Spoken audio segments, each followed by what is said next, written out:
எங்கெல்லாம் போகிறோமோ அந்த அரிசிகளை கொடுக்கும் போதும் வாங்கும் போதும் அதை பயன்படுத்த முடியவே இல்லை. பல ஆட்சி காலங்களில் நடந்த முறைகேடுகள் கவனிக்கிறதே இல்லை. நம்ம அரிசி வந்தால் போதும், அரிசி கிடைச்சா போதும், அதுக்கு அவங்களோட கட்சிகள் நிமிச்சா தான் பண்ணுறாங்க. சில இடங்களில் 40 ரூபா 50 ரூபா 60 ரூபா வாங்குறதா நம்ம முதலமைச்சர் திருவாரூர் போது பேசியிருந்தார். இந்த 40 50 60 அவங்க காலத்தில் மட்டும்தான் இதெல்லாம் உருவாக்கப்பட்டது.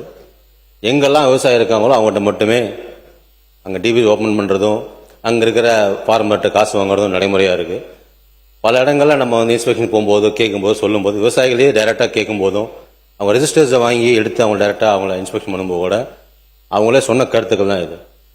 இன்றைய காலகட்டங்களில் எந்த இடத்துக்கு போனாலும் எல்லா டிபிசி சென்டர்லையுமே அந்த டிபிசி சென்டரில் யாருக்கு அலாட் பண்ணியிருக்கோம், அதில் பிசி யார் இருக்காங்க, அதில் ஒர்க் பண்ணுற வாட்ச்மேன் யார் இருக்காங்க, அந்த கலெக்டர் மூலமாக தனிப்படைகள் மூலமாக விசாரணை செய்து எல்லா டிவி சென்டரையுமே தனியாக ஒரு கைட்லைன்ஸாக கொடுத்துருக்கோம். இப்படி தான் ஓப்பன் பண்ணணும், இப்படி தான் கொடுக்கணும்.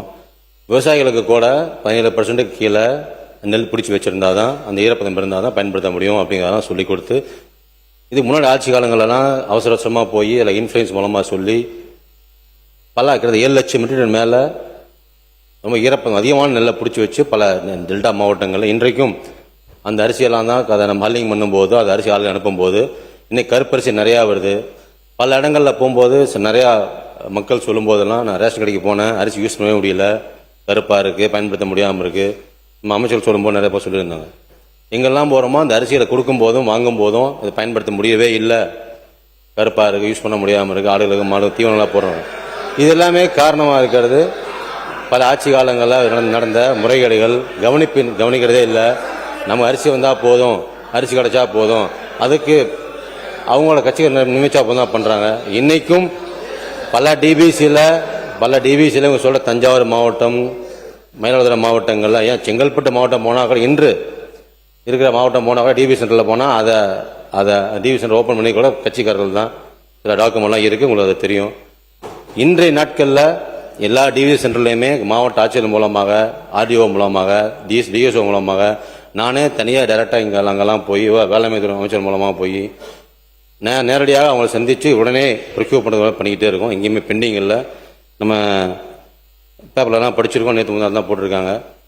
எல்லா மாவட்டம், முக்கியமாக டெல்டா மாவட்டங்களில் கடந்த ஆண்டு காலங்களில் இருந்த டிஃபிகல்ட்டியை விட இந்த தடவை அதிகப்படியான ஸ்டோரேஜ் பிளேஸையும் அதிகப்படியான கேப்பையும் அதிகப்படுத்தி கொடுத்துருக்கோம். இது முந்தைய ஆட்சி காலங்கள்லாம் 25 லட்சம் 30 லட்சம் மெட்ரிக் தான் ப்ரொக்யூர்மெண்ட் நடக்கும்.